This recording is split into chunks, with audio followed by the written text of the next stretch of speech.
Assalamualaikum warahmatullahi wabarakatuh. Selamat pagi dan salam sejahtera bagi kita semua. Pimpinan sidang dan para penyangga akan memasuki ruang sidang. Mohon kepada hadirin dipersilahkan berdiri.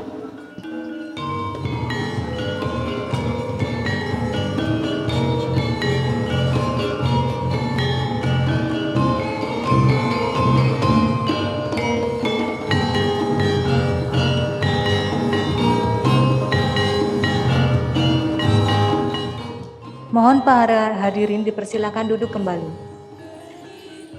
Pada hari ini akan dilaksanakan sidang ujian dokter terbuka atas nama Valentinus Besin, dokter spesialis neurologi, angkatan tahun 2017-2018.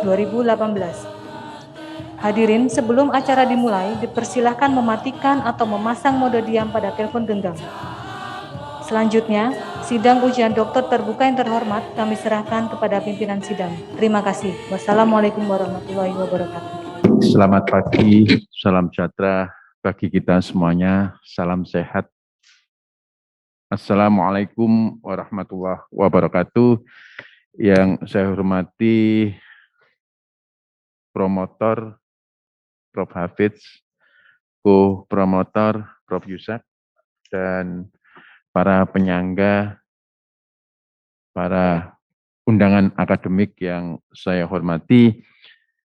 Kita mulai sidang ujian dokter terbuka pada pagi hari ini dengan Promovendus Valentinus Besin,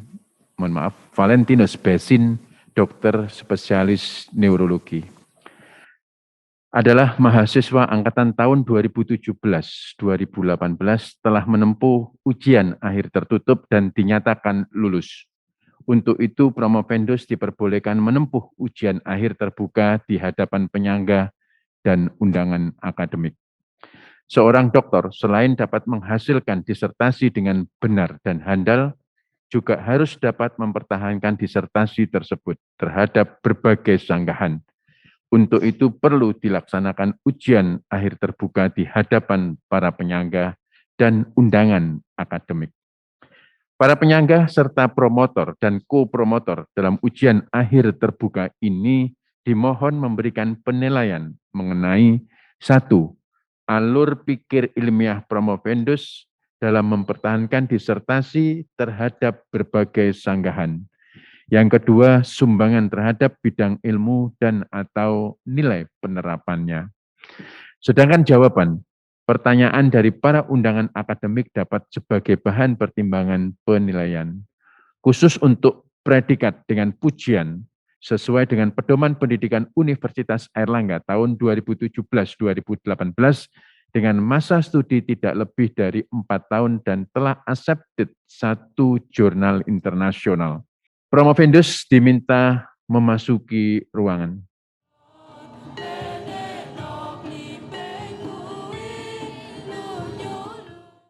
Saudara Promovendus Valentinus Besin, dokter spesialis neurologi, saya minta datang di hadapan sidang ujian ini dengan maksud agar saudara dapat mempertahankan disertasi saudara terhadap sanggahan para penyangga. Apakah Dr. Valentinus Besin siap dan merasa sehat untuk melaksanakan ujian terbuka ini? Siap, saya siap dan sehat, Prof. Baik, terima kasih. Sebelum sesi tanya jawab, Saudara Promovendus dipersilakan memaparkan sekilas tentang ringkasan disertasi paling lama 20 menit. Saya persilakan. Selamat pagi, salam sejahtera untuk kita semua. Yang terhormat Bapak Dekan Fakultas Kedokteran Universitas Airlangga dan pimpinan sidang hari ini, para profesor dan para doktor Dewan Penyangga, serta Bapak dan Ibu dan dokter undangan akademik. Pada pagi hari ini, saya akan mempresentasikan disertasi saya berjudul Pengaruh Pemberian Timokuinon terhadap Imunitas Alamiah dan Adaptif pada Tikus Putih Model Crash Injury Saraf Ischiadicus. Sebagai pendahuluan, crash injury adalah cedera saraf tepi akibat trauma akut objek tumpul, di mana saraf tepi yang tersering mengalami cedera adalah saraf ischiadicus. Degenerasi Wallerian harus terjadi sebelum regenerasi aksonal. Imunitas alamiah terlibat pada degenerasi Wallerian ini, yaitu keterlibatan sel Schwann, makrofag, faktor transkripsi NF-kappa B, sitokin inflamasi, dan enzim protease. Imunitas adaptif juga terlibat pada degenerasi Wallerian, yaitu ditandai dengan adanya perubahan rasio CD4 terhadap CD8 darah tepi dan antibodi IgG lokal distal lesi. Pemulihan crash injury saraf tepi tidak sempurna dan lama. Timoquinon memiliki efek inhibisi NF-kappa B dan produksi sitokin inflamasi pada sel Schwann dan makrofag. Timoquinon juga memodulasi respon imun adaptif pada sel T. Belum ada penelitian efek timoquinon terhadap IgG lokal. Dosis timoquinon yang sudah diteliti adalah per oral 100 mg dan 250 mg. Pengaruh pemberian timoquinon secara oral terhadap imunitas alamiah dan adaptif pada tikus putih model crash injury saraf isiadikus belum dapat dijelaskan. Sebagai rumusan masalah, antara kelompok placebo, timoquinon 100 mg dan timoquinon 250 mg per hari pada tikus putih model crash injury saraf isiadikus, apakah didapatkan perbedaan ekspresi NF-kappa B, sel Schwann, kadar TNF-alfa, kadar interleukin 1 beta, kadar MMP9, kadar interleukin 10, kadar IgG pada segmen distal lesi saraf, dan apakah ada perbedaan rasio CD4 terhadap CD8 pada darah tepi. Dan bagaimana jalur imunitas alamiah dan adaptif pada tikus putih model crash injury saraf isiadikus yang mendapat terapi timoquinon. Tujuan umum dan tujuan khusus penelitian adalah sebagai berikut. Sebagai kerangka konsep dan hipotesis penelitian saya, kerangka konseptual saya adalah adanya crash injury saraf isiadikus melepaskan danger associated molecular patterns yang berikatan dengan reseptor, Toll-like reseptor pada sel Schwann. Pada sel Schwann akan mengaktifasi NF-kappa beta melalui IRAK1. Timoquinon kerjanya menghambat di IRAK1, sudah dibuktikan oleh penelitian sebelumnya. Dan dari sini NF-kappa beta akan menekan juga interleukin 1 beta oleh pemberian timoquinon, TNF-alfa, interleukin 6, dan MMP9. Karena ditekannya MMP9, maka ekstravasasi monosit juga tidak terjadi atau berkurang, yaitu perubahan dari monosit menjadi makrofag di jaringan cedera. Makrofag sendiri ada dua, yaitu makrofag M1 dan makrofag M2. Makrofag M1 akan menghasilkan juga sitokin inflamasi, dan salah satunya yang saya soroti adalah interleukin 23, yang akan merangsang sel plasma membentuk IgG pada distal lesi. Sedangkan makrofag M1 karena perubahan microenvironment-nya akan menjadi makrofag M2, membentuk interleukin 10. Interleukin 10 akan membentuk feedback negatif dengan NF-kappa B sebagai faktor transkripsi sel Schwann, dan interleukin 10 juga akan menghambat rasio CD4 terhadap CD8. Timoquinon di satu sisi juga meningkatkan rasio CD4 terhadap CD8. Dan dengan pemberian timoquinon, jika NF-kappa beta juga dihambat, maka interleukin 6 juga dihambat. Interleukin 6 yang terhambat akan menyebabkan pembentukan sel T regulator CD25 juga menurun dari rasio CD4 tadi. Sehingga penurunan rasio CD25 akan menyebabkan makrofag M2 juga menurunkan produksi interleukin 10. Hipotesis penelitian antara kelompok placebo, timoquinon 100 dan 250 mg terdapat perbedaan ekspresi NF-kappa B sel Schwann, kadar TNF-alfa, kadar interleukin 1 beta, kadar MMP9, kadar interleukin 10, dan kadar IgG pada segmen distal lesi saraf. Dan juga didapatkan perbedaan rasio CD4 terhadap CD8 pada darah tepi. Dan jalur imunitas alamiah tikus putih model crash injury saraf isiadikus yang mendapat terapi timoquinon, dan juga jalur imunitas adaptif yang mendapat terapi timoquinon adalah melalui penurunan ekspresi NF-kappa B. Metode penelitian, kelompok normal, kelompok placebo, kelompok timoquinon 100, dan kelompok 250 mg adalah 4 kelompok besar pada penelitian saya, di mana kelompok placebo mendapat minyak jagung, kelompok timoquinon 100 mendapat timoquinon 100 mg per kilogram per hari, dan kelompok timoquinon 250 mendapatkan timoquinon 250 mg per kilogram per hari. Sebagai sampel adalah tikus putih strain Wistar, kriteria inklusi sebagai berikut. Variabel bebas timoquinon, variabel terikat adalah kadar IgG, variabel antara adalah ekspresi NF-kappa B, kadar TNF-alfa, kadar interleukin 1 beta, kadar MMP9, kadar interleukin 10, dan rasio CD4 terhadap CD8. variabel kendali adalah sebagai berikut. Metode pengukuran yang saya gunakan ada dua metode, yaitu metode ELISA untuk pengukuran kadar MMP9, kadar TNF-alfa, kadar interleukin 1 beta, kadar interleukin 10, dan kadar IgG pada jaringan distalesi. Dan metode flow cytometry saya gunakan untuk pengukuran ekspresi NF-kappa B dan rasio CD4 terhadap CD8 darah tepi. Ini adalah kerangka operasional penelitian saya. Sebagai hasil penelitian, yang pertama, ekspresi NF-kappa B. Di sini kita lihat bahwa ekspresi NF-kappa B pada kelompok timoquinon 250 mg per kilogram per hari mengalami penurunan signifikan pada 18 jam setelah cedera. Dapat disimpulkan bahwa pemberian timoquinon 250 mg per kilogram per hari sesegera mungkin setelah cedera memiliki efek inhibisi NF-kappa B yang diproduksi oleh SELS1. Hasil penelitian saya ini bertentangan dengan dua penelitian sebelumnya, yaitu dikatakan bahwa peningkatan dosis timoquinon tidak mengubah efek terhadap sitokin inflamasi, dan juga timoquinon tidak memiliki efek akut pada cedera saraf, tapi ditentang oleh hasil penelitian saya. Kadar TNF-alfa yang kedua, kadar TNF-alfa di sini kita lihat bahwa penurunan kadar TNF-alfa pada kedua dosis timoquinon, yaitu yang berwarna merah untuk 100 mg dan yang berwarna hijau untuk 250 mg adalah signifikan pada 24 jam setelah cedera. Dari jalur analisis didapatkan jalur penurunan kadar TNF-alfa melalui inhibisi NF-kappa B pada kedua dosis timoquinon adalah signifikan, sehingga dapat disimpulkan bahwa tidak didapatkan perbedaan kadar TNF-alfa antara kedua kelompok dosis timoquinon. Hasil yang ketiga adalah kadar interleukin 1 beta.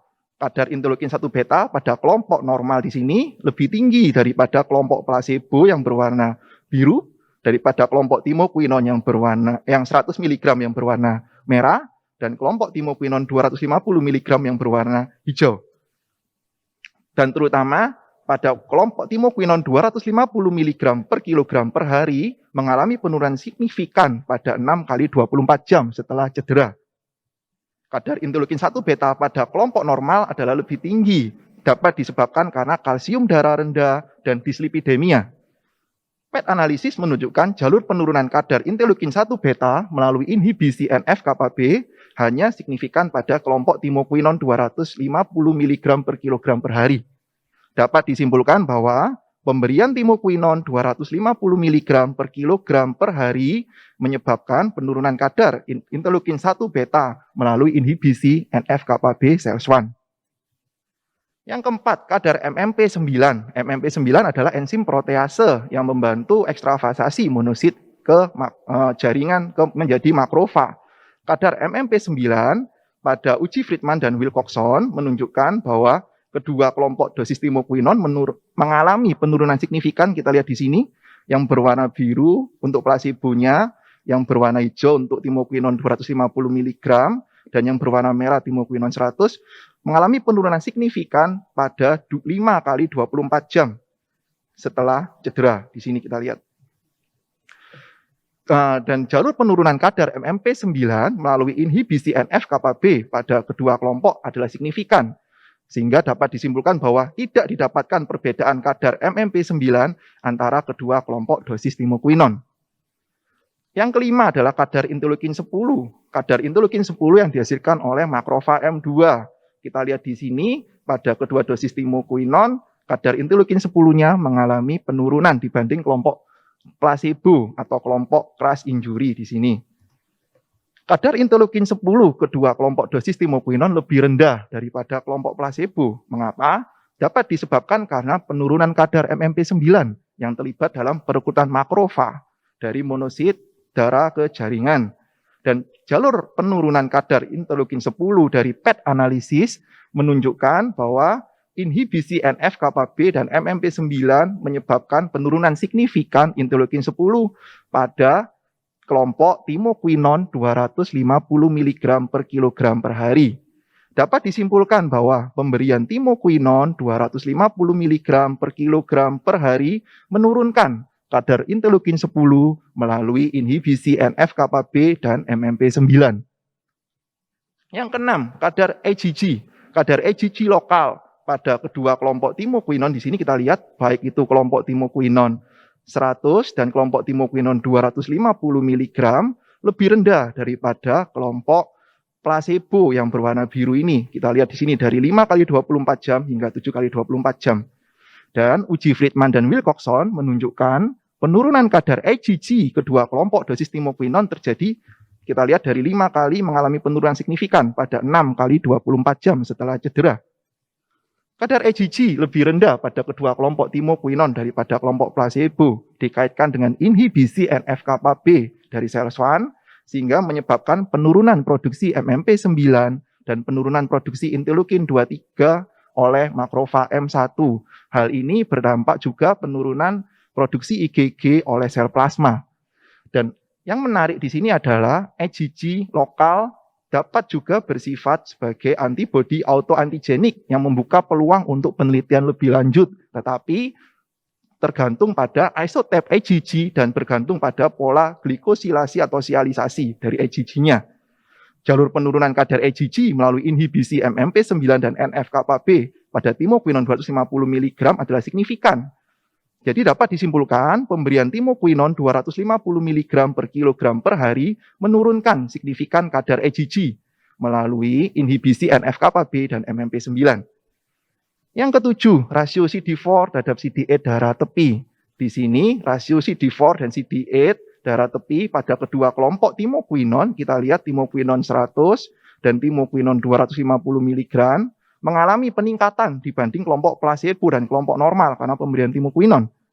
Dan sesuai dengan teori terbukti juga bahwa pada setelah cedera crash injury itu juga mengalami penurunan rasio CD4 terhadap CD8 pada 7 kali 24 jam di sini dan penurunannya signifikan. Rasio CD4 terhadap CD8 darah tepi tikus dengan cedera saraf tepi lebih rendah dibandingkan kelompok kontrol pada 7 hari, telah diteliti oleh Yuan and Feng tahun 2016. Dan dari jalur peningkatan rasio CD4 terhadap CD8 pada kedua kelompok dosis timoquinon adalah signifikan. Terdapat perbedaan rasio CD4 terhadap CD8 darah tepi antara kedua kelompok timoquinon dan kelompok placebo, di mana kedua dosis, baik itu 100 mg dan 250 mg per kilogram per hari, memiliki efek peningkatan rasio CD4 terhadap CD8 darah tepi. Berikut adalah analisis jalur imunitas alamiah pada pemberian timoquinon 100 mg per kilogram per hari. Di sini timoquinon menghambat NF-κB dan juga menghambat juga pembentukan sitokin TNF-alfa dan MMP9, tapi tidak terbukti menghambat sitokin inflamasi interleukin 1 beta, dan jalur dari MMP9 juga terputus ke interleukin 10. Berbeda dengan pemberian timoquinon 250 mg per kilogram per hari, di mana di sini timoquinon menghambat NF-κB yang menghambat juga sitokin inflamasi interleukin 1 beta, TNF-alfa, dan MMP9. Walaupun dari MMP9 juga belum terbukti menghambat interleukin 10. Jadi dapat disimpulkan bahwa pemberian timoquinon 250 mg per kilogram per hari memiliki efek jalur imunitas alamiah yang lebih baik daripada dosis 100 mg per kilogram per hari. Analisis jalur imunitas adaptif pada pemberian timoquinon 100 mg per kilogram per hari. Di sini dapat disimpulkan bahwa timoquinon menghambat NF-κB beta dan timoquinon meningkatkan rasio CD4 terhadap CD8 darah tepi. Tapi tidak terbukti timoquinon menyebabkan penurunan interleukin 10 dan penurunan IgG lokal. Berbeda dengan jalur imunitas adaptif pada pemberian timoquinon 250 mg per kilogram per hari. Timoquinon terbukti menghambat NF-κB dan dari sini juga terbukti menghambat juga MMP9 sehingga berujung pada terhambatnya produksi sitokin interleukin 10 dan antibodi IgG lokal pada distalesi. Dan timoquinon meningkatkan rasio CD4 terhadap CD8. Walaupun hubungan rasio CD4 dan terhadap CD8 dan interleukin 10 memerlukan penelitian lebih lanjut karena dari penelitian saya tidak terbukti. Dapat disimpulkan bahwa jalur imunitas adaptif pada pemberian timoquinon 250 mg per kilogram per hari lebih baik daripada dosis 100 mg per kilogram per hari. Temuan baru penelitian saya adalah ada dua, yaitu pertama, pemberian timoquinon oral 250 mg per kilogram per hari sesegera mungkin setelah cedera dapat menurunkan kadar antibodi IgG pada distal lesi karena inhibisi ekspresi NF-kappa B dan penurunan kadar MMP9. Dan pemberian timokuinon oral 100 mg dan 250 mg per kilogram per hari sesegera mungkin setelah cedera meningkatkan rasio CD4 terhadap CD8 darah tepi pada tikus putih model crash injury saraf isiadikus sebelum terjadi penurunan rasio secara normal pada hari ke-7 setelah cedera. Keterbatasan penelitian saya adalah sebagai berikut. Dan sebagai penutup, dapat disimpulkan bahwa antara kelompok placebo, kelompok timokuinon 100 mg per kilogram per hari, dan kelompok timokuinon 250 mg per kilogram per hari pada tikus putih model crash injury saraf isiadikus. Yang pertama, terdapat perbedaan ekspresi NF-kappa B SELS1 pada segmen distal lesi saraf, di mana timokuinon 250 mg memiliki efek inhibisi lebih baik daripada timokuinon 100. Yang kedua, tidak terdapat perbedaan kadar TNF-alfa pada segmen distal lesi saraf. Yang ketiga, terdapat perbedaan kadar interleukin 1 beta pada segmen distal lesi saraf, di mana timokuinon 250 mg per kilogram per hari memiliki efek inhibisi lebih baik daripada timokuinon 100 mg. Yang keempat, tidak terdapat perbedaan kadar MMP9 pada segmen distal lesi saraf. Yang kelima, terdapat perbedaan kadar interleukin 10 pada segmen distal lesi saraf, di mana timokuinon 250 mg memiliki efek inhibisi lebih baik daripada timokuinon 100 mg. Yang keenam, terdapat perbedaan kadar IgG pada segmen distal lesi saraf, di mana juga timokuinon 250 mg memiliki efek inhibisi lebih baik daripada timokuinon 100 mg. Dan yang ketujuh, terdapat perbedaan rasio CD4 terhadap CD8 pada darah tepi, di mana kedua dosis timokuinon, baik itu 100 mg maupun 250 mg, meningkatkan rasio CD4 terhadap CD8 pada darah tepi. Kesimpulan, untuk yang ke-8 adalah jalur imunitas alamiah tikus putih model crash injury saraf isiadikus yang mendapat terapi timokuinon 250 mg per kilogram per hari adalah melalui jalur penurunan kadar TNF-alfa, interleukin 1 beta, dan MMP9 melalui inhibisi ekspresi NF-kappa-B pada SELS1. Dan kesimpulan terakhir yang ke-9 adalah jalur imunitas adaptif tikus putih model crash injury saraf isiadikus yang mendapat terapi timokuinon 250 mg per kilogram per hari segera setelah cedera adalah jalur penurunan kadar antibodi IgG pada distal lesi melalui inhibisi ekspresi NF-kappa-B SELS1. Untuk saran penelitian adalah sebagai berikut. Diperlukan penelitian lebih lanjut tentang penurunan kadar IgG pada distal lesi dan tipenya untuk menentukan apakah suatu IgG cenderung menjadi autoimun atau tidak. Diperlukan penelitian lebih lanjut tentang peningkatan rasio CD4 terhadap CD8 pada darah tepi. Juga diperiksakan kadar interleukin 1 beta, juga harus meliputi juga pemeriksaan kadar kalsium dan lipid darah. Dan juga penelitian jalur imunitas alamiah dan adaptif pada pemberian timokuinon perlu juga melibatkan jalur regulasi apoptosis sel-sel imunitas. Dan yang kelima, yang terakhir, jalur penurunan kadar interleukin 10 melalui regulasi sel T regulator CD4, CD25 pada pemberian timokuinon perlu diteliti lebih lanjut. Demikian paparan singkat disertasi saya. Terima kasih. Baik, sudah membacakan dengan waktu yang tepat. Saya mohon izin tadi kelupaan menyapa Profesor Dr. Ahmad Farid, dokter spesialis bedah saraf konsultan PhD FICS. Selamat pagi, Prof. Selamat pagi, matur suwun sampun rawuh Prof. Ahmad Farid. Terima kasih. Baik, selanjutnya saya persilakan Saudara Promotor Profesor Dr. Abdul Hafid Bajamal, dokter spesialis bedah saraf konsultan. Saya persilakan, Prof. Assalamualaikum warahmatullahi wabarakatuh.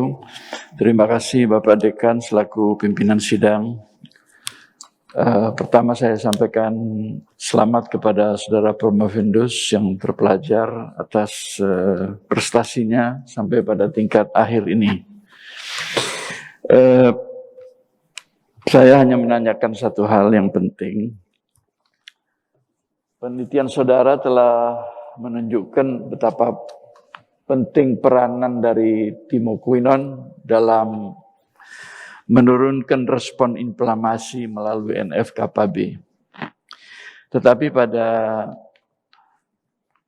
poin B dari kesimpulan, saudara, pada penutup halaman 103, saudara menuliskan, jalur imunitas alamiah tikus putih model keras injury saraf isiadikus yang mendapat terapi timokonin 250 mg per kilogram per hari segera setelah cedera adalah jalur penurunan TNF-alpha, interleukin B, dan MM9 pada distal lesi melalui inhibisi ekspresi. Pertanyaan saya sebetulnya,